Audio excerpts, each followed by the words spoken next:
Alam niyo po, gusto sana namin kahapon lahat tayo nandun para talaga mapormahan natin ng buo yung 404 square meter, makita talaga natin yung picture. Kaso po, bungi-bungi, pero siguro sa mga susunod na pagkakataon, nandun na po ang bawat isa. Kumain po kami ng puto, may nagdala ng itlog, no? Napulot lang din po namin doon. Hindi po, may mga nagdala kasi pagkatapos po ng Don't Watch. So, we encourage you, no? By the way, pag papansinin nyo po yung inyong mga, anong tawag dyan, thank you letter sa sign o form of transparency po na talagang nire-record po namin. Kung sakali pong may tanong kayo, halimbawa, isipin nyo, parang hindi lang ito, parang dapat mas mataas pa. O di kaya naisip nyo, parang ang taas naman, hindi naman dapat ganito kataas. Aba, huwag ka na magtanong, no? Pero kung palagay nyo, parang sa tingin nyo mababa, dapat mas mataas pa, pwede nyo pong i-approach yung treasurer natin, kahit ako, and then papakita po namin sa inyong record because it's being recorded weekly po on a weekly basis, no? Kahit po yung tithes na magmumula po sa GCash or sa bangko, sa atin pong BDO Bank, nire-record po natin yan. And makikita nyo po, may graph po yan, di ba? January, February, hanggang dulo po ng December. Yung graph po niyan, yan po ay sumisimbolo po ng pagtaas at pagbaba ng ating giving. Kaya may naka-indicate din po dito ng currency, 1,000, 2,000, 3,000. So nakalagay po dyan, ibig sabihin po nun, ay naka-record po dyan. Dyan nyo rin po makikita, ano bang nangyari sa buwan na yan, na kailangan ipag-pray ko this year, ngayon 2024, na kailangan hindi mabawasan yung aking commitment sa pagkakaloob sa gawain ng Panginoon. Now, why do we give? Bakit tayo kailangan magbigay? No? Number one, una, because God owns everything. Hindi po atin lahat ng meron po tayo. Kapag ka nilagay mo sa kamay mo at inisip mo na lahat yan, galing sa akin then dun pa lang po ay may problema na po kagad tayo. It is God who gives us the ability to produce wealth. Yung trabaho natin, negosyo natin, even po yung mga small na business na kahit online lang po, galing po kay lahat kay Lord yan. So it's but fitting that we give God yung 10% po, no? Actually, yung 10% nararapat lang po talaga yon. Pero sabi ko sa mga leaders, ang totoong giving talaga yung offering. Kasi sa offering po, walang bilang po doon. Okay, sabi nila, Pastor, ang tithes and offering po ba ay applicable kahit pa magpahanggang New Testament? Actually po, pag tinignan natin yung New Testament, mas mataas pa dapat kesa sa tithes and offering. Now, sa atin naman po, hindi sapilitan. But if you understand how God has been good sa buhay po natin, that He owns everything, ano pong tawag sa atin? Hindi tayo owner, we are just stewards, katiwala lang. Anytime pwedeng kunin ni Lord yan. Anytime pwede rin padamihin. Pastor, bakit hindi po pareho ang pagkakabigay sa atin ng trabaho, ng opportunity? Because according to the parable of the talents, God gave us opportunities, resources according to our abilities. May isa binigyan ng 5, yung isa binigyan po ng 3, yung isa binigyan ng 2, yung isa binigyan ng 1. No? Pero ang mahalaga doon, kung anong binigay ng Diyos sa'yo, ay hawakan, pangalagaan mo na maigi. Yung isa po, ayon doon sa kwento, nilibing po niya at nung binalikan siya ng Panginoon because there always be an accountability, haharap tayo kay Lord. At sa pagharap natin ng Panginoon, God will ask us, no, anong ginawa mo doon sa pinagkatiwala ko sa iyo? Napakahalaga po that we become a faithful steward. At alam natin, Luke 16 verse 10, huwag natin babaliktarin yan, ha? Luke 16 verse 10, kasi pag binaliktad natin, ibang translation, ibang verse po yan. No? Luke 16 verse 10, ang mapagkakatiwalaan sa maliit na bagay ay pagkakatiwalaan ni Lord ng mas malalaking bagay. Halimbawa, may bike ka ngayon, linisin mo.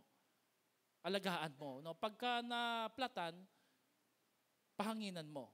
Okay, may 3 bike sa amin, kailangan ko pong gawin talaga yon. Para nang sa ganun, maging motor. Kung gusto mong magkaroon ng 4 wheels, alagaan mo yung motor, pa-change oil mo, dedicate mo kay Lord. Hindi yung puro gala tayo, no? Paggala natin para sa paglilingkod kay Lord. Bakit? Kay Lord lahat yan. Amen? Kung may bahay ka, kahit maliit lang, linisin mo. And then you pray for this year, Lord, I am a faithful steward, mapagkakatiwalaan mo ako, kahit sa oras natin, and the Lord will surely give you the reason bakit pahahabain pa yung buhay mo at palalakasin ka pa. Amen po ba doon, mga kapatid? Amen. Sino ho dito, ngayong taon na to, gusto pong pagpalain ng ating Panginoon? Marami tayong mga prayer request, marami tayong pinagpipray, pero sa totoo lang po, ang katapatan po natin sa Panginoon, dito nakasalalay ang ating pong mga hinihiling kay Lord. Doon po sa Luke 16 verse 10, meron pong tatlong faithfulness o pagtitiwala na inaasahan ni Lord sa atin. Number 1, ang una po, be faithful sa maliliit na bagay. Kahit maliit lang po yan, maging mabuti kang katiwala. Pangalawa, be faithful with money. Why? Because money always stands against our love and worship with the Lord. Alam niyo ba na mas maraming Bible verse about money than any other topic about Christian faith? Why? Because you cannot serve two masters. Lagi po ang tao makikilala sa larangan po ng pera. At gusto po natin na tayo po ay makilala hindi po sa pag-hoard, pagkikip, kundi sa pagbibigay. And then pangatlo na pagtitiwala, lagi tayong pinagkakatiwalaan ni Lord ng ministry na hindi atin, kay Lord po yan. Itong ministry na to, hindi po amin to, hindi to akin, kay Lord po ito. At napakahalaga po, kahit po yung ating mga life group leaders, hindi kanila yung mga life groups na yan, kay Lord po yan. So how you handle that ministry matters at magsasabi kung gaano po tayo katapat sa ating Panginoon. Sa taong ito, we also encourage you to really give faithfully, generously. Marami po dito mga kwento na nagsimula po talaga sila sa wala pero talagang pinagpala sila ng ating Diyos. I believe we can never outgive God. Hindi natin pwedeng malagpasan pagdating sa pagbibigay ang ating Diyos. Ito lang yung binigay mo pero grabe po pag nagbalik ang Diyos, ang laki ng pala niya na ibinabalik sa ating mga buhay. Palakpakan niya po natin si Lord. Amen. If you believe that, ha? And then, the reason po kung bakit we must be faithful in giving because our ministry ay hindi po pa urong kundi pa sulong. Marami tayong gustong i-conquer. Kagaya po last year na na-conquer po natin yung building lot project sa bihaya po ng Panginoon. So we also encourage you that aside from your tithes and offering, if the Lord is touching you, every Sunday or every month, you can set aside a building offering or pledge na nakalaan para dyan. No? But this year, hindi po ito sapilitan, pero hindi ito sapilitan, hindi ito compulsory as the Lord touches you or encourages you. Now, this year, we will encourage each and everyone to prepare to pray for their first fruit offering. At ang first fruit offering na yon, aside from our tithes and offering, ilalaan natin yon sa ating building project. Bakit? Nang sa ganun, makapagpabakod, matransfer na po yung title at higit sa lahat, matambakan na natin nang magamit na natin yung sarili nating lupa. Amen? Are you excited po mga kapatid? No? Hindi naman kayo excited. Amen. No? Are you excited? Amen. Sabihin mo nga sa katabi mo, gagamitin ka ni Lord para maisakatuparan ang gawain niya. Amen po ba doon? Sige po. Pwede po ba tayong tumayo saglit? In reverence to the Word of God, we will read a portion of scriptures na may kinalaman po sa series natin na faith goals. Everybody say faith goals. Last Sunday, pinag-usapan po natin. Sino nga ulit pinag-usapan natin last Sunday? Si Jabez. Everybody say Jabez. Ngayong umaga na to, meron tayong isang mamang pag-uusapan at ito po ay mababasa natin sa Numbers 14:21 to 22. Pero marami pa tayong verses na titingnan mamaya. Sabi dito, sabay-sabay tayo, ready, basa. Nevertheless, as surely as I live, and as surely as the glory of the Lord fills the whole earth, not one of those who saw my glory and the signs I performed in Egypt and in the wilderness, but who disobeyed me and tested me 10 times. Bakit kaya 10 times na tinutukoy dyan? Not one of them will ever see the land I promise on oath to their ancestors. No one who has treated me with contempt will ever see it. Verse 24. But because my servant Caleb has a different spirit and follows me wholeheartedly, I will bring him into the land he went to, and his descendants will inherit it. Let's pray. Lord, today, challenge us one more time. Lord, kami po'y nababago, nahahamon, hindi po sa comfort zone, kundi sa mga challenge. Tulungan niyo kami, Lord, na i-launch out yung aming faith, Panginoon, into a much higher level, Panginoon. Nang masabi namin, Lord, na mas malalim at mas matatag kami sa taong ito kesa sa last year, Panginoon. Hamunin niyo kami sa larangan ng pinansyal, kahit po sa spiritual, even, Lord, sa aming pong relationship at sa aming emotional. Tulungan niyo kami, Lord, na manampalataya ng mga malalaking bagay. At naniniwala po kami, Panginoon, sa kasabihan, we can never do it without God. But God will never do it without us. It's a partnership, Panginoon. Meron kaming bahagi na gagampanan. May paghakbang ng pananampalataya at pagsunod na gagawin. So help us, Lord, to attempt great things for God as we expect great things from God. This is our prayer and confidence. In Jesus' name we pray. Lahat ay magsabi ng Amen. Makakaupo na po tayo.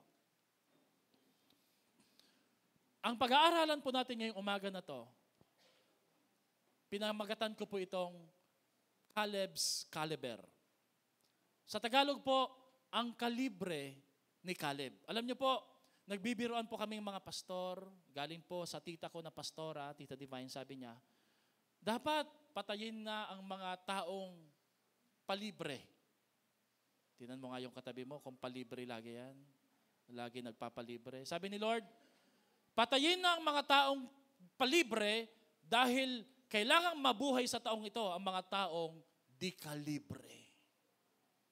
Everybody say di kalibre. Alam niyo po, pag sinabing di kalibre, kakaiba, no? Ito ho yung uri ng tao na talagang honorable, just like Jabez, hinahangaan. Alam niyo po, as I start listening to Pastor Pabs Dionisio message, part of it, no? Perhaps the best compliment daw po na pwede mong makuha o matanggap sa buhay na ito, sa mundong ito, ay yung sabihan ka na, alam mo, kakaiba ka. You are different. Sino sa inyo dito nasabihan ka na, alam mo, ibang klase ka, no? Hindi ho yung ibang klase sa medyo pangit na pagkakasalita. Halimbawa, parang ganito, no, nag-aaway kayo. Ibang klase ka rin, ha? Iba yon. Hindi ganun, ha? Hindi ganun tinutukoy na, ibang klase ka. Ang ibig po sabihin ko ay, ibang klase to. Grabe, kakaiba. The best compliment that we could ever receive in this life is when someone compliment and said to you, you are different. Alam niyo po ba pag sinabing different, it means you are exemplary, you are special, you are unusual, ikaw ay kakaiba, hindi pangkaraniwan, one of a kind. One of a kind. At gusto po natin na habang nagle-level up yung church, wow, gusto ko rin po mag-level up din po ang buhay ng mga taga-Zion Baliwag. Yung bang pag nakita nila, dati ganito ka lang, pero paglingon nila sa bagong taon, nasabi nila, bay, kakaiba ka na. Ano nangyari sa'yo? Dahil yan sa ating Panginoon. Pag tumitingin po kayo sa taas, sa kisame, halimbawa nasa first floor kayo o second floor, pagtingin nyo po sa taas, ano po nakikita ninyo? What do you see? So you will always see a ceiling. Everybody say ceiling. Ceiling means sa Tagalog, kisame or floors. Floors. Alam niyo ba mga kapatid, that ceiling represents opportunity, opening, and prospects in our lives. Every time you look up, symbolically, ceilings are the symbols for opportunities, the symbols for openings, the symbols for prospects. At alam niyo po, ang prinsipyo po ng mga ceiling, ceilings or floors don't go down for you, you go up for them. Ang mga oportunidad na magpapabago at magiging kakaiba sa buhay mo, magpapaiba sa buhay mo, ay hindi po bababa sa iyo, not unless ikaw ang pupunta sa kanila. Amen. Do you want to be different like Caleb? Do you want to change your situation? Naalala po ba natin yung sinabi po ni Jabez, di ba? Sawa na ako, Lord. Ayoko na po na matawag na hapis. And he prayed, he set goals, he called upon the God of Israel. Para sa akin, ang mga tao po na gustong magkaroon ng pagbabago sa kanilang buhay ay kailangan maging risk taker. Pastor, pag nag-risk ka, you may fail. Yeah. Pero if you don't take a risk, you are risking your future by not taking a risk. Pag hindi ka humakbang sa pananampalataya, you may fail, but you may not fail. Pwede kang mangarap, pwede hindi matupad yung pangarap mo, paano kung matupad? Sa ating Panginoon, di ba, wala namang hindi natutupad na pangarap. In fact, if you feel safe right now, there's something wrong in our life. Lagi po, pagkausap ko yung mga cell leaders, palagay ko po kinakabahan na sila lagi. Lagi may hamon eh. Ilang conquest, ilang souls ang aabutin natin this year. Why? Because a leader, a parent, must be a risk taker. Kapag ang isang ama ng tahanan o ang asawa mo, walang plano sa buhay nyo, walang risk na tinitake, kabahan ka na bilang anak. Pag tinanong mo, Dad, Papa, Tatay, ano po bang plano nyo this year? Kung ano lang din kahapon, patay tayo dyan. Di ba? So, ganun din po sa spiritual life, napakahalaga na lagi po tayong pinupush. Sabi mo nga sa katabi mo, dapat may pusher ka. Hindi ho yung pusher na iniisip po natin eh. Tagatulak, mga kapatid. Amen? Because the reality is, opportunity are never lost. They are missed. Hindi ho nawawala ang pagkakataon. Sabi nila, alam mo, sayang yung pagkakataon. Nawala yung pagkakataon. Hindi po nawala yung pagkakataon. Eh ano po nangyari, Pastor? Ayun, napunta sa kanya. Siya kasi kumuha. They are never missed. They're never lost. They are missed and given to the right hands who take risk. Now, ang message na to ay hindi lang po ito may kinalaman sa spiritual, sa mga gagawin natin dito sa ating church. May kinalaman po ito sa pangarap mo, sa trabaho na inaasam-asam mo, sa business na bubuksan mo, sa kaayusan sa pamilya mo, sa growth ng iyong physical, emotional at mental health, and even sa iyong financial. Amen? So ang hamon po sa umagang ito, we need to become different like Caleb. Alam niyo po, ang problema po sa Pilipinas, pagkakaiba ka, kakantsawan ka. Hahatakin ka pababa. Alam niyo kung bakit? Kasi po yung pagbabagong nakikita nila sa'yo, yun yung pagbabagong inaasam nila na hindi nila magawa sa kanilang sarili. Kaya parang walang umaangat, hatakin na lang pababa para pare-pareho kayo.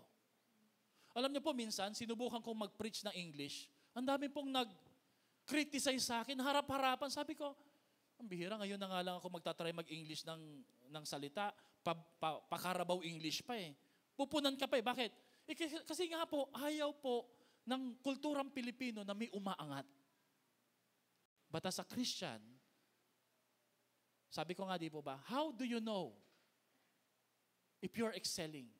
How do you know if you're doing good, you're doing great?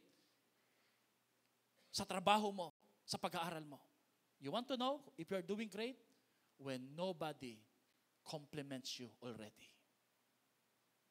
Halimbawa, pinag-recite ka sa harapan, na-memorize mo, walang notes, pure English, no? Wala. Wala man lang pumalakpak. May pumalakpak man, parang palakpak kalapate. Tapos sabi nila sa loob-loob, kaya ko din yan. Kayabang. When people stop complimenting, it means you are different. And you are in the right path. Amen? Pero yung hindi ka pumapasok isang linggo, abay, marami kang kasabay niyan. Amen? Marami kang kasabay niyan. Sasabihan ka pa, appear. Yan tayo, di ba? Pabilyar-bilyar lang, di ba? Pero pag nakita nila na naiirita ka na, bakit ganito lang kaliit yung bahay namin? Nangungupahan pa rin kami. Pangarap ko magkalaki. Sabi nila, yabang. Sino ho dito nasabihan ka na mayabang? Kasi nga po, sa kultura ng Pilipino, hindi uso ang umaangat. Kailangan magkakamukha lang tayo. Tingnan mo nga katabi mo, magkakamukha. Kailangan kakaiba ka. Subukan mo magpaganda, sabi nila, tsura. Subukan mo mag-dress well, yung talagang maganda. Sabi nila, di naman bagay. Kung sa akin, bagay yan eh. Hindi kasi culture nating mga Pilipino na tayo po humahanga at nahahamon pag may kakaiba na maganda tayong nakikita sa ating paligid. Let's look at Numbers 14:24. Sabi dito, my servant Caleb has a different spirit. Everybody say, different spirit. He follows me wholeheartedly. I will bring him into the land he went to, and his descendants will inherit it. Mula pa kay Abraham, ganito yung kwento, no? May pinangako na ang Diyos na lupang pangako, yung promised land. Ang simbolo po ng lupang pangako ay hindi good, kundi better place and better promise para sa iyo. So don't settle for good. You must leap from good to great. Ang problema po dito sa mga Israel, matigas ang ulo, nagdududa, tapos may pinadala si Moses na 12 espiya. Spies po sila eh. Sila ho yung kauna-unahang spice boys. Mga espiya, sinorbe nila yung land. Yung dalawa, si Caleb sa si Joshua, ang nagsabi, ang ganda, malawak, maganda. Kaya natin yan. Yung 10, always the majority, negative ang sabi nila, hindi natin kaya, mga higante nakatira. Binaliwala nila kahit na ang mga grapes, alam niyo po kung gano'ng kalaki yung mga grapes, kasi laki ng buko. Nasubukan niyo na po bang kumain ng grapes kasi laki ng buko, hinihiwa mo? That's an exaggeration. Kasi laki lang po ng orange. Malaki pa rin, no? So the land is good, flowing with milk and honey. Kaya lang po, yung pangako, natabunan, natakpan, ng takot na nakita nila sa paligid. Sino po dito naniniwala? When we talk about risk, hindi ibig sabihin nun, it's a walk in a park. Amen? In fact, when we talk about risk, it's a walk in a dinosaur park. Park pa rin. Pero dinosaur. Maraming dinosaur. Pero kaya mo yan. Sabihin mo sa katabi mo, kaya mo mag-excel. Kaya mo yan. Hallelujah. Amen? Now, alam niyo po ba, when God said, Caleb has different spirit, I researched this verse, no other commendation was given to some Bible characters other than Caleb. Si Caleb lang po ang sinabihan ni Lord. Si Caleb may kakaibang spirito. Exemplary. Unusual. Kakaiba. Namumukhang tangi. So ang tanong po natin ngayong umaga na to, ano po ang kalibre ni Caleb na gusto po nating makuha ngayong taon na to? Sino ho dito ngayong umaga na to? You want to learn Caleb's caliber. Can you say amen po? Amen? Sabihin mo nga po, kalibre ni Caleb. Wow. Ano man ang kalagayan mo, ano man ang sitwasyon mo. Now listen mga kapatid, whatever your situation, whoever you are, God always starts from who you are. From where you are right now. Huwag kang magkumpara sa iba. Sabihin mo, Pastor, I don't have a better life like them. No, God will start from who you are and from where you are right now. And from what you have right now. Amen? Pastor, ang negosyo ko maliit eh. Sa kanya malaking puhunan na, nakabuelo na eh. No, God will always start from what you are, what you have, who you are, and where you are right now. Amen? So lahat tayo dito kandidato ng pagpapala ng Diyos. Amen ba? Palakpakan niya muna natin si Lord. Tatlong bagay, bakit kakaiba itong si Caleb? And it all starts with letter R. Para alliterated, madali pong maalala. Number 1, Caleb is different because Caleb responds like no other else responds. Si Caleb ay kakaiba ayon sa kanyang pagtugon. Ayon sa kanyang pagtugon. Yung 10, negative ang nakita. Alam niyo po, hindi rin naman po masamang maging negative o maging pessimistic. Everybody say pessimistic. Ang kabaliktaran ng pessimistic, optimistic yung laging positive. Di ba? Hindi rin po masama yun kasi tingnan niyo ito mga kapatid, no? Ang mga optimistic, sila ho'y naka-imbento ng eroplano. Amen? Pero yung mga pessimistic na tama, sila yung naka-imbento ng parachute because they also believe, what if mag-fail yung engine ng eroplano? So, dapat may parachute din. So, hindi po masamang maging negative. In a right way. Halimbawa, nakita mo na yung aso, wala yan, Doberman lang yan, di tayo kakagatin yan. Sugod pa rin nakalagay, beware of dogs. Ko naman, joke lang yan. No? Kinagat ka ngayon, patay ka. Eh kasi po, lagi kang optimistic. Now, ang sinasabi ko po, kaya nga po ang mga sasakyan, sino dito may sasakyan? Ilan po ang gulong ng sasakyan? 4? Ay naku, kakaiba yung sasakyan mo kasi sa amin 5. Pastor, saan mo nilagay yung pang-5? Reserve po ang tawag doon. Why? Because the pessimist always realizes and recognizes baka magkaroon ng flat tire. Amen? So, hindi po masamang maging negative. Sabi mo nga sa katabi mo, hindi masamang maging nega. Pero ang masama sa pagiging nega ay yung super nega ka. Lahat na lang tinitingnan mo negative. Lagi kang may sinasabing pangit. Tingnan niyo po yung verse na to. They gave Moses this report. Everybody say report. Paano ka nagre-report? We went to the land. Talaga po, sabi niya, maganda naman. Meron po talagang flowing with milk and honey, no? Ibig sabihin po, fertile, talagang masagana yung lugar. Tapunan mo lang ng buto, mamaya mamumunga na, malakas, no? Sabi dito, eto nga yung bunga. Here's the fruit.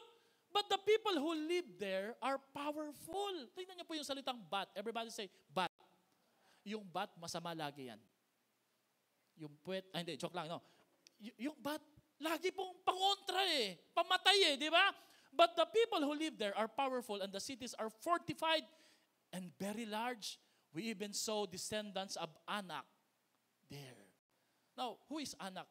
Anak is a giant. Some says that Goliath's genealogy ay nagmula ho dito kay Anak. Ibig sabihin po, dito ho nauso yung anak ka ng higante. Kasi dito, kay Anak po talaga nagmula yan eh. You know what mga kapatid? Verse 30, then Caleb silenced the people. Everybody say, silence the people. Alam niyo po, isabihin ng silence the people, mag-isa ka lang. Now, notice po dito sa verse na to nasaan si Joshua dito? Akala ko ba, pastor, silang dalawa lang mabuti, silang dalawa lang ang may good report, silang lang dalawa ang optimistic, men of faith. Pero when you look at this verse, here in this account, in Numbers 14, wala si Joshua dito.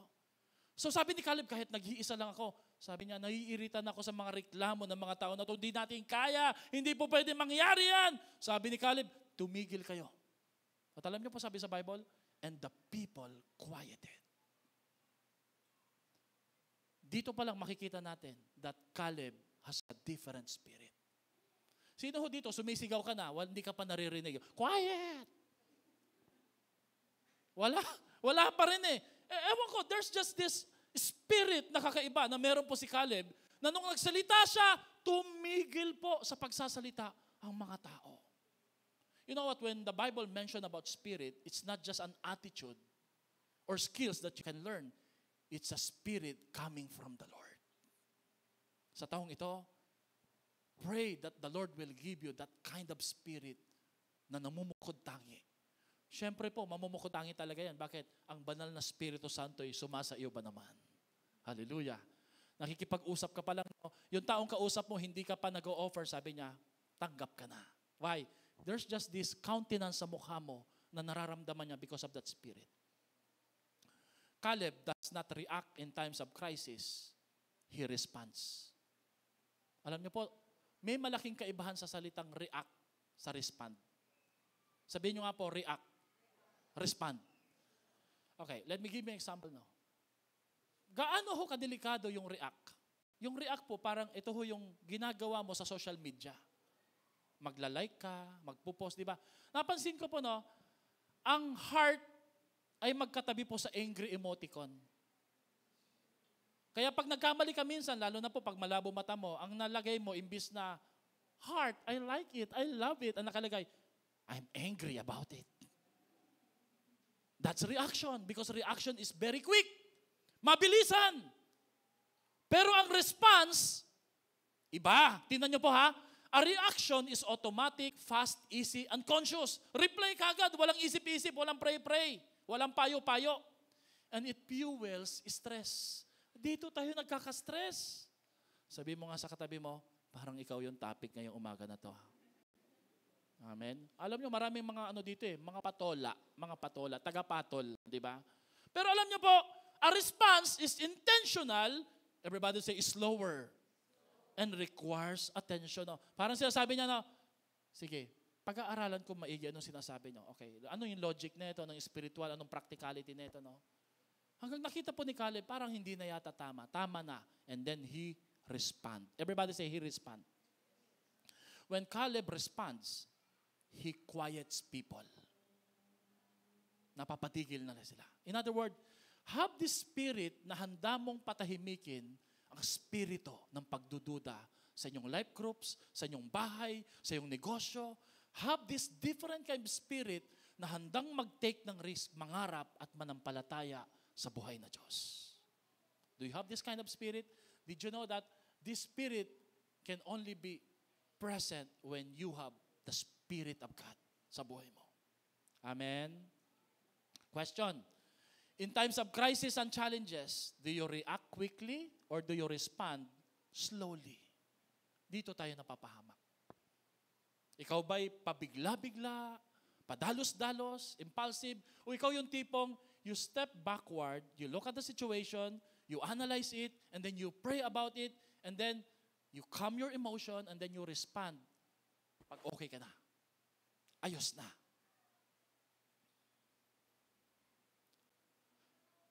Hinarap ni Caleb ang 10 espiya na nag-steer ng dissension at division. Sila po kasi ang responsable, ba't nagalit yung mga tao eh? Hindi natin kaya. Delikado po yung ganon na spirito. Now, again, sinabi ko sa inyo, hindi po masama mag-comment ng negative as long as it is beneficial and helpful na pinag-isipan. Pero this kind of spirit, really, makikita mo talaga, this is a spirit of defeat ng 10 espiya. Ang sabi doon sa verse na binasa natin kanina, 10 times nila akong pinighati. Sinong tinutukoy ni Lord doon na 10 times? Yung 10 spies. The 10 spies. They live according to their sight, not according to their faith. Nabuhay sila ayon sa kanilang nakikita, hindi ayon sa kanilang pinananampalatayahan. Alam niyo po, talaga namang dapat mabuhay tayo sa nakikita natin. Alam nga naman tayo'y nakapikit lagi araw-araw, di ba? Di mahuhulog tayo, di ba? Mabubunggo tayo. But what I mean is that huwag tayong tumingin lagi doon sa kikita natin sa paligid. Talagang madidismaya ka eh. Pero lagi kang titingin sa posibilidad na pwedeng gawin ni Lord kinabukasan, mamaya, na hindi nakikita ng iba. Anong sabi sa 2 Corinthians? No eye has seen, no ear has heard what God has prepared for those who love God. Palakpakan naman natin si Lord, no? Walang matapang nakakita, wala pang tengang nakaririnig sa mga inihanda ng Diyos sa mga nagmamahal sa Kanya. Do you love God? Then you must be willing to believe God for the impossible things. Kaya pala, no, sabi doon sa verse, no, Caleb is different, has a different spirit, and he follows me wholeheartedly. Following God and loving God will result to a different spirit. When you follow God, when you love God, hindi ka natatakot, mahal mo siya, magkakaroon ka ng kakaibang buhay. Now, balik tayo doon sa ating sinabi last week, no, that we must have faith goals. Sa topic na to, sa message na to, faith goals, challenges. We should never accomplish our faith goals with the eyes of fear. Kagaya po ng ginawa ng 10 espiya na to. Bakit? Pag in-accomplish po natin yung faith goals natin this year, na ang gamit natin, mata ng pananampalataya, lagi kang matatakot. Sino ho dito, nagbukas ka ng negosyo, nanginginig ka lagi, no? Magkano na nagastos ko? Compute ka ng compute, no? O di kaya nagbakasyon ka, pumunta kayong Boracay. Pagsakay pa lang ng taxi, magkano na? Pagsakay pa ng aeroplano, magkano na? Pagbaba, magkano na?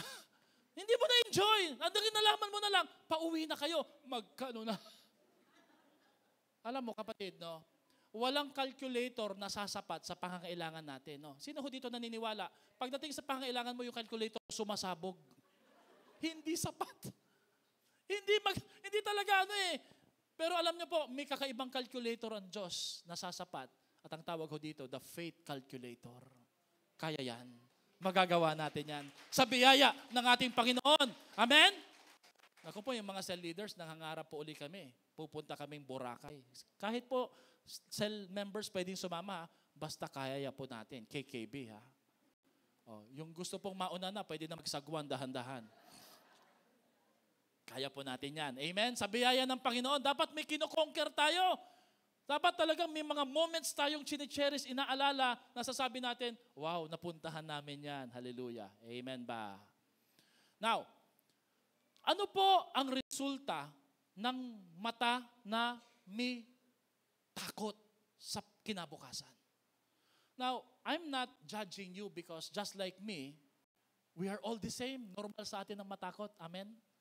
Natatakot talaga. Kaya nga po, madali tayong maloko eh. Madali tayong ma-scam, ma-take advantage. Bakit?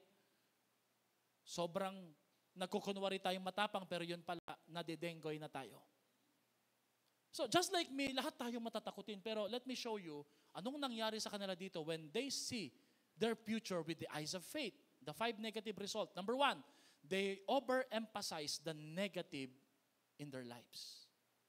Masyado nilang pinalaki yung negatibo. Sabi ko kasi inyo, di masama ang negative. Pero pag pinalaki mo to, anong nangyayari sa nilalagyan mo ng magnifying glass na maliit? Anong nangyari? lumalaki. Sino ho dito? Buong taon nakatitig ka sa Meralco-Ville, in the name of Jesus. Bumababa? Hindi bababa yan eh. Lalaki yan. Matatakot ka eh. Pero sige lang, bakit? Kailangan po ang makita mo ang kadakilaan at kabutihan ng Diyos sa ating buhay. Hindi po ang banal na, hindi yung takot na meron po tayo. Amen? Takot ka, di ba? Tingin ka sa buhalit mo, tingin ka dito, napadaan ka sa sarili. Pag tingin mo sa sarili mo, naku, natakot ka na rin. Kala mo multo, di ba? Kasi nga po ang fear nagki-create ng delusion. Number 2, when we see our future in the eyes of fear, we will pay too much attention to what others are doing. Magkukumpara tayo. Naku po, siya paganda na ng paganda. Ako ay palanta ng palanta. Siya ay kutis ubas. Ako naman ay kutis pasas. Siya ay flawless. Ako naman ay less flow. Naku po, ang ulam nila, pork chop. Samantala sa amin, ketchup.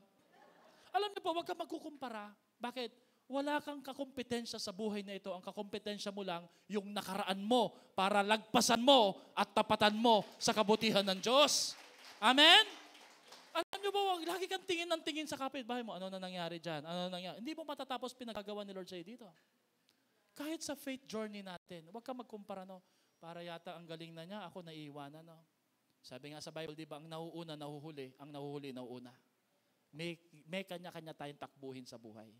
We have all race na binigay ni Lord sa atin. So, sabi mo nga sa katabi mo, mind your own life. Yung buhay mo, yun yung pagtuunan mo ng pansin. Huwag kang mag-focus sa iba, sa ginagawa nila. God may be doing great sa buhay nila, but always remember this, God will also do greater things sa buhay mo if you focus with faith in the Lord ngayong taon na to. Amen? Kaya po, sa atin po dito sa Zion Baliwag, hindi po tayo naiinggit, nagkukipagkompetensya sa ibang church, nagpapasalamat pa tayo. Did you know, mga kapatid? For the record, ang una nating ginawa dito sa church, bago tayo bumili ng lupa, wala pa tayong pambili ng lupa, is we donated sa isang church na alam nating nangangailangan. Kami ni Brother William pumunta sa isang Pangasinan church. Nag-donate po tayo. Wala pa man po tayong pera. Because we believe in the power of giving and seed sowing. Amen? Number 3, we will underestimate the abilities God has given us. Matatakot tayo. Lagi nating makikita yung galing, husay at lakas ng iba, manliliit tayo. Kaya nga po, dito na uso yung salitang tipaklong complex o mentality. We were like grasshoppers to them, and we were really like grasshoppers. Kasi what you think about you will really determine who you are. Sabi nga tama ba yung pagkakasabi ko na yun? No? As the man thinks of himself, so is he. Ayun yung ibig kong sabihin. Kung anong iniisip ng tao tungkol sa kanyang sarili, siya nga yun. Kaya kailangan, ang iniisip mo sa sarili mo, talagang dapat po ikaw ay GGS, no? Gandang-ganda sa sarili. Di ba? Gwapong-gwapo. Yung bang bilib na bilib, kaya yan. Di ba? Alam niyo po, kaya po ako ginaganahan, kaya po ako lagi pong puno ng pananampalataya. Kasi po yung asawa ko, si Pastora, lagi po niya akong ang pogi talaga ng asawa ko. Paano ka ba naman papangit, di ba? Pag ang tingin niya sa iyo, pogi, di ba? Kaya lagi kang ganda, gwapong po sa sarili, no? Tapos minsan, nahamunin ka, sabi niya, kaya ng papa niyo yan, in Jesus' name, di ba? So ako naman, no choice. Bakit? Ang daming naniniwala eh. Amen? Subukan nyo, ganun yung gawin nyo sa mga mister nyo. Bibili ng bagong aircon yan, in Jesus' name, di ba? Kaya ni Daddy yan. Si Daddy pa ba? Di ba? Lagot na kayo ngayon. Di ba? Kaya nyo yan. Bakit? Kasi po, lahat tayo may abilidad na binigay ang Panginoon. Ang problema lang sa atin, nililibing natin, tinatago. Dapat ang nililibing mo yung takot, ang dapat na pinalalabas mo pananampalataya. Amen ba? Amen. Palakpakan nga po natin si Lord, no? Number 4, we will infect people with our negativity. Mahahawaan natin sila. Ayun po yung nakakatakot. And the number 5, we will make ourselves miserable. We will make ourselves miserable. Magiging miserable po ang buhay natin.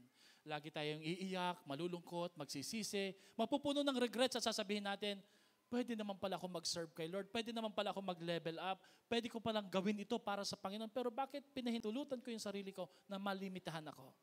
Ang antidote nito, mga kapatid, is when we develop a life vision of faith, we see the possibilities. Alam niyo po,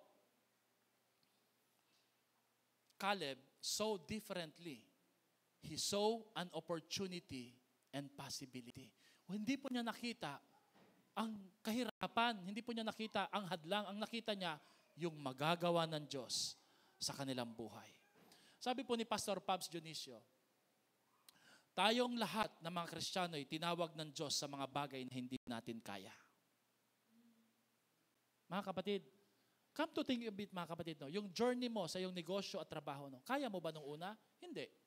Pero bakit pinatulan mo? Kasi naniniwala ka na kaya ni Lord pag tinugunan mo ng pananampalataya. Amen? Now, alam niyo po ba, ganito ho siguro magbigay si Lord ng pagpapala, no? Kaya ba ni Brother William yan? Hindi po kaya eh. O ibigay mo sa kanya. Yan. Kaya yan ni Kenneth, ibigay mo sa kanya. Ay, hindi, sabi po niya, hindi raw po niya kaya. Ay, para sa kanya talaga yan eh. Kaya ito ni Juan de la Cruz. Sabi po niya, kayang-kaya daw po niya. Ay, kuhanin mo at hindi bagay sa kanya yan. Kasi po, ang binibigay talaga ni Lord sa atin, yung hindi kaya, para lagi tayong napapaalalahanan na tumingin sa ating Panginoon na may pananampalataya. Amen? Amen?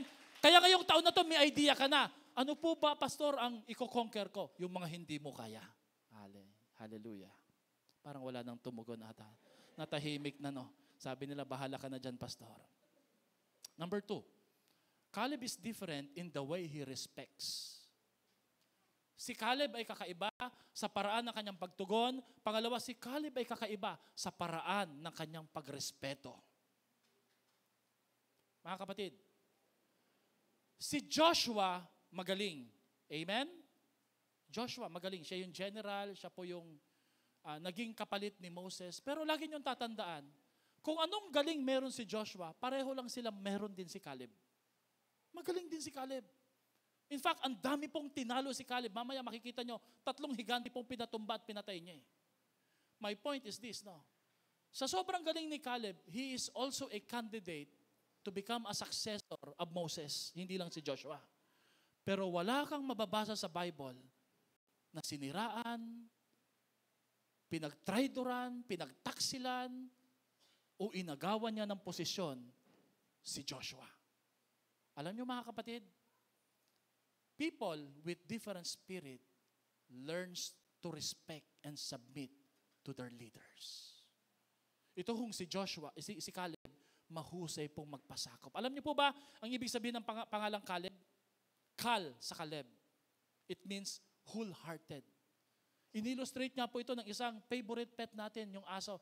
Kung nakapunta na kayo sa Japan, meron ho doon isang famous po na isang statue sa Shibuya train station. Sino yan? Si Hachiko, isang aso po na namatay na lang, kakaantay sa kanyang amo na na heart attack na pala at hindi na babalik. So the heart and the spirit of a dog na loyal at wholehearted yung love, same po mismo yung pagkakakapture po ng pangalan po ni Caleb. Kaya dapat po, no, sino ho dito planong magbuntis this year? Pangalan niyo po Caleb. Parang wala masyadong pangalang Caleb, no? Amen? Sino ho dito, papangalanan mo yung, meron ba dito pangalan ng anak mo, Habakuk? Parang lamentation. Di ba parang wala, no? Puros Joshua, Paul, David, no? Alam mo, sabi ni Joy, Pastor, binibigyan mo ba ako ng idea, no? Ay, may pangalan na Joy, no? Caleb, maganda. Caleb. Amen? Your leadership authority is always connected to your submission. Your leadership authority is always connected to your submission. Pag marunong ka magpasakop, may kalalagyan ka na maganda.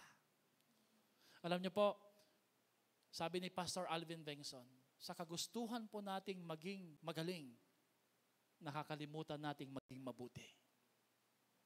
Nakakalimutan po natin magpakita ng tamang attitude sa mga namumuno po sa atin. Leadership starts in the home. Pag may asawa ka, magpasakop ka sa asawa mo. Kung ikaw ay anak, magpasakop ka sa magulang mo. Kung may teacher ka, igalang mo yung teacher mo. Bakit? Matindi ang sakripisyo ng mga teacher. Amen? Kung makikita mo traffic sign, irespeto mo, wag kang tatawid. Tayo ganito eh. Green, go. Yellow, ready, set, red, let's go. Irespeto mo. Bakit?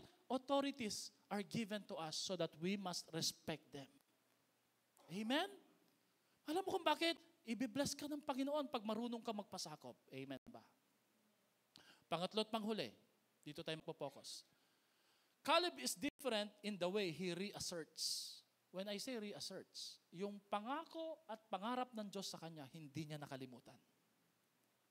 Inangkin niya at sinabi niya, hindi ko pa rin po nakakalimutan. In fact, ang prayer ni Caleb ganito, give me this mountain. The word this mountain means, for 45 years, hindi po niya nakalimutan. Sabi niya, akin ka. In just a matter of time. Hanggang naging 85 years old na po siya, sabi po ni Caleb, give me this mountain. I don't want those mountain, that mountain, I love this mountain. Alam niyo po, this is also a challenge na pag may prayer request ka, wag mong papalitan, ituloy mo lang. Pastor, hindi pa sinasagot. Well, pag hindi pa sinasagot, it means wag kang titigil na manalangin at manampalataya sa ating Diyos. Amen? Pag di ka pa sinasagot, wag kang titigil manligaw, di ba? Kasi ibig sabihin nun, maybe, tinitingnan yung perseverance mo, just like Caleb. Ito po yung makikita natin sa Joshua chapter 14, 10 to 12. Basahin nga po natin yung verse. Now, as you can see, sabayan niyo ako, the Lord has kept me alive as well as He promised for all the 45 years since Moses made this promise.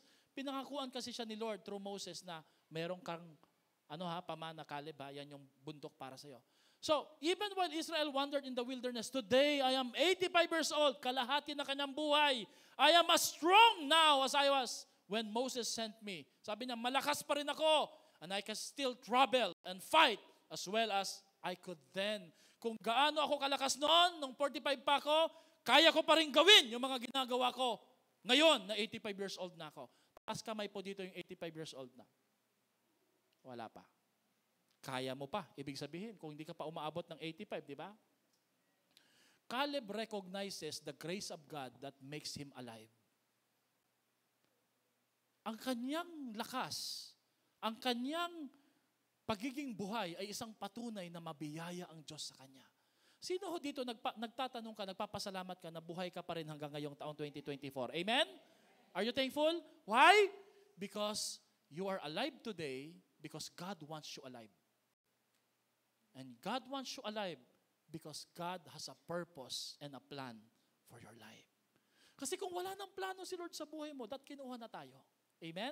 So kung buhay pa tayo ngayon, ang ibig sabihin po nito, may pinagagawa pa at ipagagawa pa ang Diyos sa buhay mo. Amen. Amen po ba, mga kapatid? Caleb, remember, reasserts, and reclaim God's promises to him 45 years ago.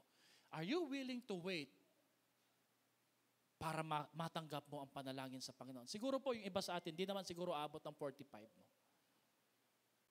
Siguro po ang ibig lang sabihin nito ay kailangan po magtiyaga tayo, maging matapat tayo. Hindi yung papalit-palit tayo, pabago-bago tayo ng isip. No? Kailangan po kung anong hinihingi natin, yun pa rin ang hinihingi natin para sa ating Panginoon. Alam niyo po, ang mga pangako ng Diyos ay dapat pinagtsatsagaan, ipinaglalaban, at hindi dapat binibitawan. Pagdating sa pangako ni Lord, huwag mo siyang papalitan. Lagi mo siyang aangkinin. Lagi mong i-claim, Lord, pinagtatawanan ako. Look at Sarah, look at Hannah, pinagtatawanan na sila, pinagtatawanan na nila si Lord, pero sabi ni Lord, hindi nagbabago ang pangako ko sa inyo. Amen? Amen po ba doon, mga kapatid? Palakpakan po natin si Lord sa buhay po natin. Caleb refused to settle for less. Like a dog, he fought for what is rightfully his. Nasubukan nyo na po bang mangagaw ng buto sa aso? Pitbull, sabukan nyo lang po, no? Ewan ko lang po kung hindi ka ma-ospital, di ba? Bakit? Ang faith kasi ni Caleb, parang aso, sabi niya, akin to. Ba't mo inaagaw? Dapat po hindi ho tayo magmukhang aso. Dapat po meron tayong ugaling aso that never gives up. Amen? Pag para sa'yo talaga. Pag hindi sa'yo, huwag mo ipaglaban. Amen ba? So kailangan po kagaya ni Caleb, Hindi tayo nagre-refuse to settle for less, no? Ang ganda ng testimony ni Annalyn, no? Ayaw niya maging leader. Siya pa rin ginawang leader ni Lord kasi leader nga talaga siya sa kanila pong thesis. At mantakin niyo po, ang thesis po nila, yung pang napili sa UP. At yung gastos nila, hindi po malaki ang gastos. Imagine niyo po, i-reimburse pa. Sabi ko, favor talaga ng Panginoon kasi hindi papayag ang Diyos na basta-basta lang na pwede na ang gusto ni Lord. Pwede talaga para sa kapurihan ng ating Panginoon. Amen? I encourage you, mga students, huwag kayong mag-settle na, ang mahalaga po ay pasyado. Ano yung mga grado mo? Ano po pangsibak po, mga palakol, di ba? Kailangan po mag-aim tayo. Kaya natin yan. Amen? Alam nyo ba, nung nag-aaral ako, lagi akong nasa list. Talkative list. Huwag naman yung nandun ka sa listahan na maingay. Lagi nililista ka ng teacher. Kailangan po asamin mo, Lord, kahit hindi ko po kaya, sabihin nyo po, sabi nyo po kasi sa inyong salita, kaya ko po, I can do all things. Mangarap ka at mangyayari yung pinapangarap mo. Amen ba? Amen. Palakpakan natin si Lord, no? Amen? Kaya natin yan. Ikaw pa ba? Di ba? Ikaw pa ba? Kaya mo nga sa kalokohan, lalo na sa kabutihan. Walang retirement pagdating sa paglilingkod at pananampalataya sa Diyos. Walang retirement. Ano lang? Retire. Magpapalit lang ng gulong, pero maglilingkod uli. Amen? Hindi yung igagarahin na yung sasakyan, okay na po ako, pastor dyan. Hindi. Alam niyo po, ano kaya mangyayari ngayong taon na to kung lahat tayo dito mag-share ng gospel, magbibigay, mangangarap. In just a matter of time, makikita po natin yung imposible sa paningin ng iba na hindi magagawa, makikita nila 3-story building maipatapatayo at tayo po ay sasamba ng sabay-sabay sa kapurihan ng ating Panginoon. Maliligtas ang iyong mahal sa buhay. Bakit? Dahil po, hindi ka nag-retire. Sabi mo nga sa katabi mo, huwag ka magpahinga. Kasi minsan yung mga sobra sa pahinga, pinagpapahinga na talaga ni Lord. Nantuloy-tuloy. Amen? Amen. Caleb was faithful to God from the start to finish.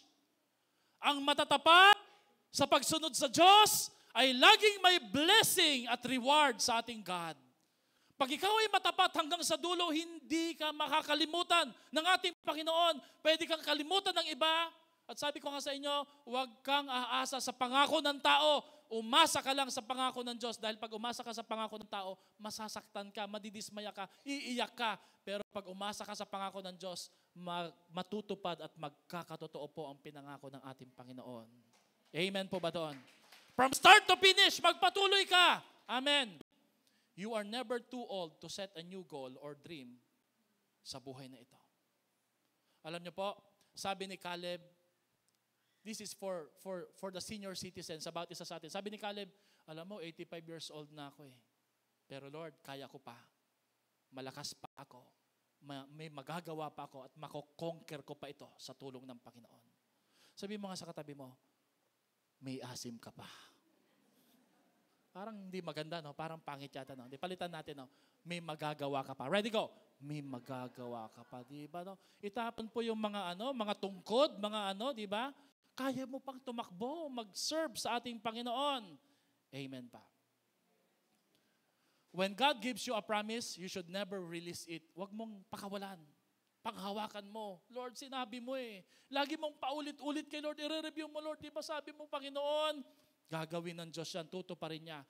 And I have a question for each and every one of us. Has God given you a promise? Yes. There are 7,500 promises in the Bible.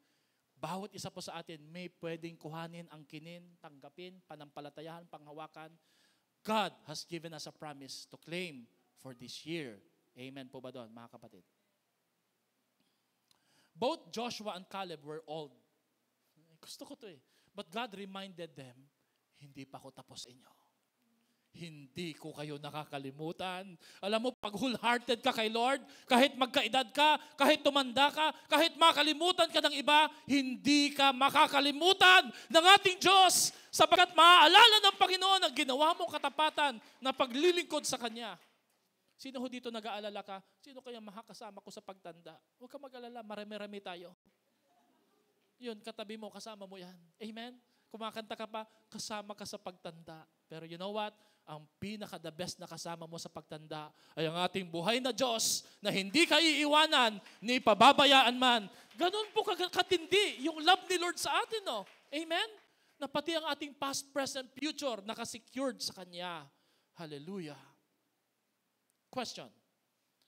Can I still wait sa promise ni Lord to happen? Sino dito, nagtataka ka, kaya ko pa bang mag-antay, Lord, sa ganyan? I mean, Lord, kung 60 na po ako, Lord, 85, ang tagal. Nagpipray ka ng jowa o girlfriend, sabi ni Lord, just like Caleb, at 85 years old. Panginoon, malakas pa kaya ako doon, no? Pero ito yung principle.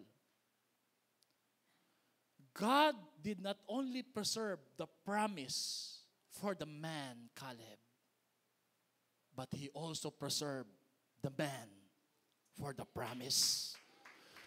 Hindi lamang iningatan ng Panginoon ang pangako para kay Caleb, iningatan din po niya si Caleb para sa pangako na inhanda ng ating Diyos. Kaya matutupad, mangyayari ang pinangako ng Panginoon. Mararanasan mo po ito. Sabi nga po dun sa Psalms, di ba? I will taste and see the goodness of the Lord in the land of the living.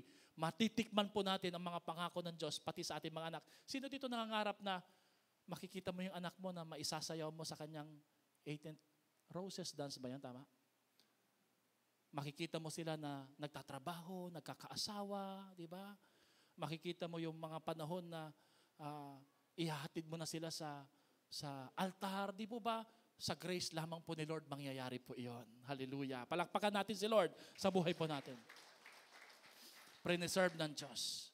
So, let's close in prayer. But before I close in prayer, ano po ang application natin dito sa verse na to? When you fight in God's strength, you'll never retreat from the enemy. Huwag kang aatras sa mga kinakatakutan mo.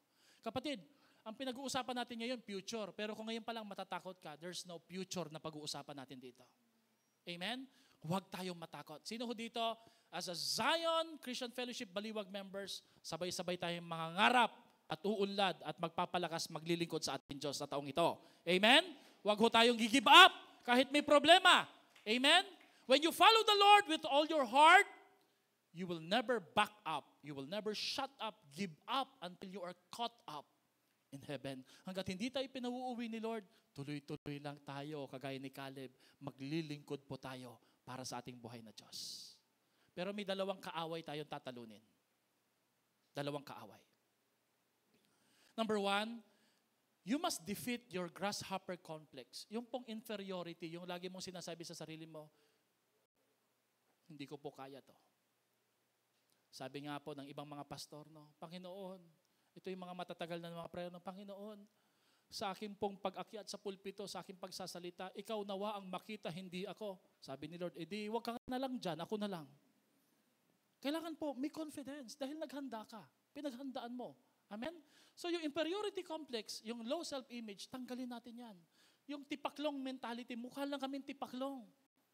Pangalawa, we must defeat our inner giants. Ito naman po yung kayabangan, yung pagmamataas. Because Caleb, ang confidence ni Caleb ay hindi po yabang. Ang confidence niya nagmumula sa Diyos. And I'd like to give you this last verse. Sa Joshua 15:14, may tatlong higante na pinatay si Caleb. Ang pangalan ng higante ay, number one, si Sheshai, which means, who I am. Bakit kaya nilagyan ng simbolo, no? And then yung isang pangalawang higante, Ahiman, which means what I am. At ang pangatlong higante, talagang totoong higante po ito na pinatumba ni Caleb, Talmai, which means what I can do. Now let me give you the symbols. Ang tatlong ito ay tatlong higanting nasa loob mo at nasa loob ko. These are called inner giants na kailangan natin patumbahin. Kung hindi, hindi mo mararanasan ang tagumpay na natikman ni Caleb. Number one, the first giant called who I am, that's your ego. Your ego. Pangalawa, the second giant, what I am, that's your pride. That's our pride. Yung yabang natin. Pangatlo at panghuli, the third giant is what I can do. That's the enemy of self-sufficiency. Kaya ko na yan, kahit di mag-pray, kahit hindi na ako ma-attend ng church, kahit di na ako ma-attend sa cell group, sa life groups. Kaya ko na yan, kahit di magbasa ng Bible. No, sabi ni Lord, defeat those three giants because those three giants ang magpapatumba sa'yo pag hindi ka nagpatuloy sa buhay. You will never be successful against the external giants until you learn to defeat those internal giants. Lahat po tayo, may mga higante tayo sa loob na hindi nakikita, na kailangan nating supilin, patumbahin. And only in the spirit of submission, fellowship, trust in the Lord, mapapatumba po natin ito at hindi po tayo madidisqualify. The great lessons from Caleb are never release God's promises, never retire from serving God, never retreat from the enemy. Never. Sabi mo nga sa katabi mo, never. And if you follow God with all your heart, depend on His strength alone, you will still be able to thrive at the age of 85. Kahit sa seniority mo. If God can do that for an old man, Caleb, I think He can do that also with someone like you and me. We can live from good to great. We can conquer the enemy. Tayo po'y tumayo para sa isang panalangin. Palakpakan natin si Lord. Hallelujah. Let's close our eyes. Let's bow our heads.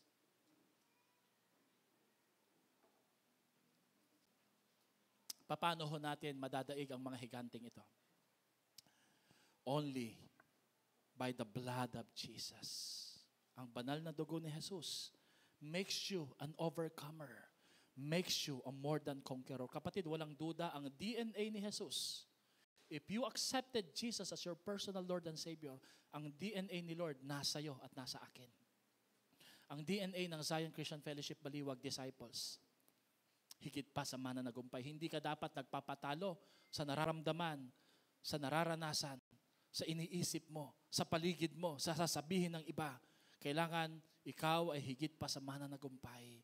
Just like Caleb, have that kind of spirit, a different kind of spirit now. Sino ho dito ngayong umaga na to, before we sing that song, gusto mong magkaroon ng Caleb-like spirit, isang spirito na handa pong i-conquer ang mga pangarap na ibinigay ng Diyos sa buhay mo? Could you just please raise your hand if you would like to be prayed for? Sino ho dito, meron kang i-conquer sa pamilya mo? Meron kang ugali na dapat i-conquer. May pangarap ka na alam mo imposible pero walang posible kay Lord. Let me pray for you. Can you just recite this prayer with me? Lord Jesus, today I believe in you. I believe that you have died for me at the cross of Calvary. Now that makes me a more than a conqueror. Today, Lord, ikaw at ako, sabay-sabay, natatalunin ang kaaway, lulubigin ang mga pangarap na inilaan mo sa aking mga buhay. Salamat, Jesus, sa iyong pagmamahal. Salamat sa iyong paalala na kahit sa aking pagtanda, kahit sa aking kahinaan, naroon ka. Hindi mo ako bibitawan, hindi mo ako iiwanan. At ipe-preserve mo ang promise para sa akin. Thank you, Lord, sa iyong banal na dugo. Amen. Panginoon, i-bless niyo po ang Zion Christian Fellowship Baliwag, mga members namin here and abroad, yung mga hindi nakapag-church ngayon, nasa online. I-bless niyo po, Panginoon, yung mga disciples, life group leaders, life group members, yung mga nagnanais mag-level up ang faith nila, yung mga nagninegosyo, nagtatrabaho, yung po, Panginoon, mga single parent or even parents, yung mga young professional, yung mga students, Lord, campus students, bless them, O Lord. And may you give them, Lord, that kind of spirit like Caleb, a different kind of spirit who follows the Lord wholeheartedly. Purihin kayo, Panginoon. In the name of Jesus, we pray. Lahat ay magsabi ng Amen at Amen.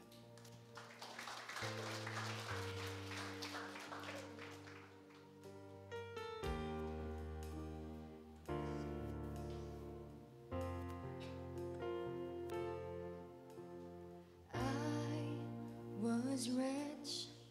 I remember who I was. I was lost. I was blind. I was running out of time. Sin separated. The bridge was far too wide.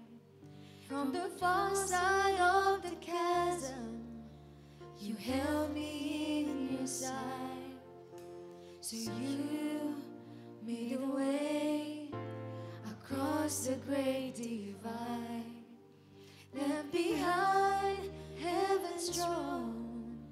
to build it here inside. There at the cross, you paid the debt I owed. You broke my chains, freed my soul. For the first time I had hope. Thank you, Jesus, for the blood applied. Thank you, Jesus, it has washed me white. Thank you, Jesus, you have saved my life. Brought me from the darkness into glorious light.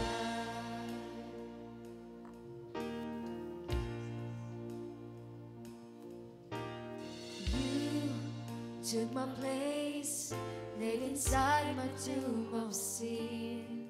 You were buried for 3 days, but then you walked right out again.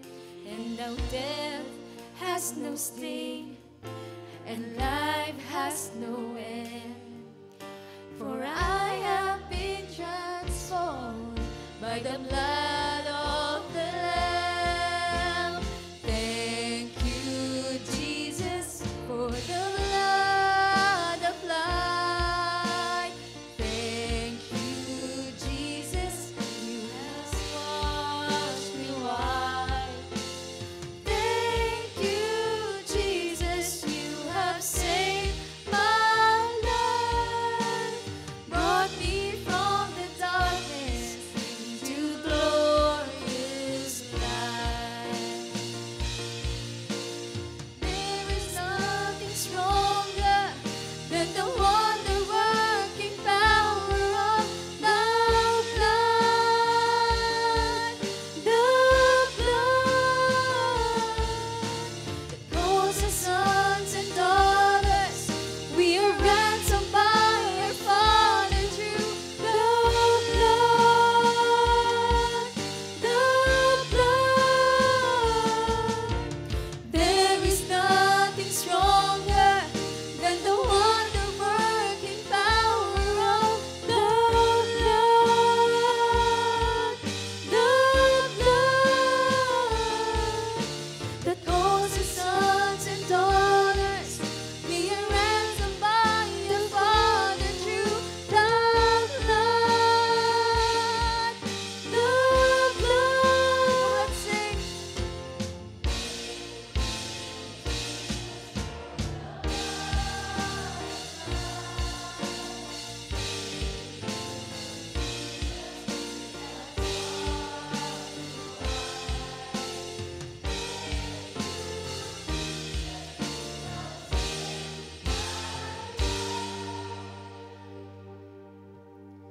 Brought me from the darkness to His glorious light. Glory to His name. Glory to His name. There to my heart was the blood